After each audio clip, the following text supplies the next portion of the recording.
Ira Thor here with head coach Pedro Trevino. Opening night victory for the NJIT women's volleyball as they knock off St. Peter's 3-0. Didn't look like the first match of the year. You guys looked like a well-oiled machine. Talk about what worked so well tonight. Yeah, I thought Kyla did a great job running our offense. One of our goals was, I told them all week, is we need to pass well and serve tough. And that's something I really felt that we did well. When we were passing well, we were able to run our middles. I mean, Courtney Branch did a great job. Once we established our middles, they had to stay with our middles, and then it started opening up our outside. So once that kind of all started happening, that's when we started getting, clicking and started doing a lot better, I felt. St. Peter's came in struggling in the passing game this year. They had were aced 25 times coming in their first three matches.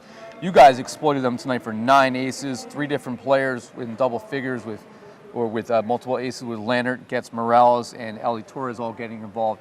Just how important was that to keep them off balance and allow your offense then to take over? Yeah, I mean, it really is. I mean, that's something, like I said, I'll keep repeating it. We really stress and we do a lot of passing and serving. And we feel that way. I feel that we have some very good servers that we can put teams in spots that they don't want to be in. And that was our goal today. We know they have a really good outside, and we knew they had a real good middle. So we were trying to serve away from them and force them to set the other girls. And then when they did that, our goal was to dig them and then run it back at them.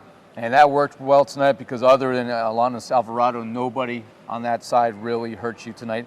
Also working really well was the block. You had 7 blocks as a team tonight. Courtney Branch, talk about her leadership in the front row, really being able to help set up that blocking game. Yeah, I mean, it's funny. I actually had a one-on-one with her yesterday, and I said, I want to see beast mode today in the blocking, because from last year in the spring, or just a couple months ago, you could see it starting to come out, and I told her that's something that I really want to see you take off on, is your blocking and really become a complete middle, because her offense is very above average at times, and I just knew with her blocking that if she brought it today, which she did, I mean, that put us in great spots to go ahead. Kyla Lannert had a great match. Only played 12 matches as a freshman, and you and I talked about before this match today, just how important those minimal matches played in the spring of 2021 were in the COVID-shortened season.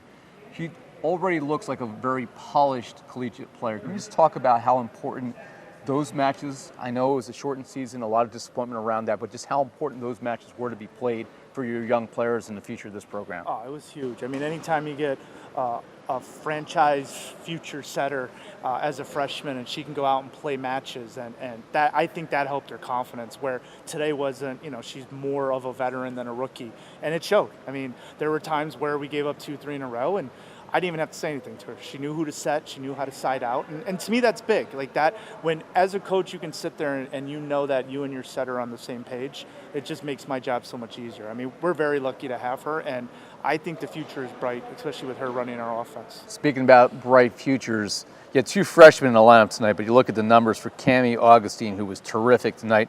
9 kills, including the closing one to win the match, 333, did a little bit of everything.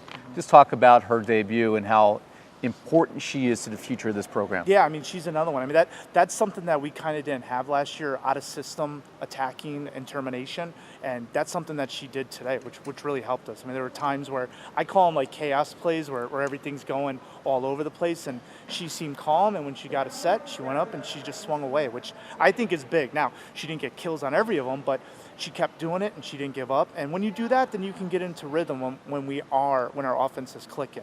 And her passing, I mean, listen, she's a freshman.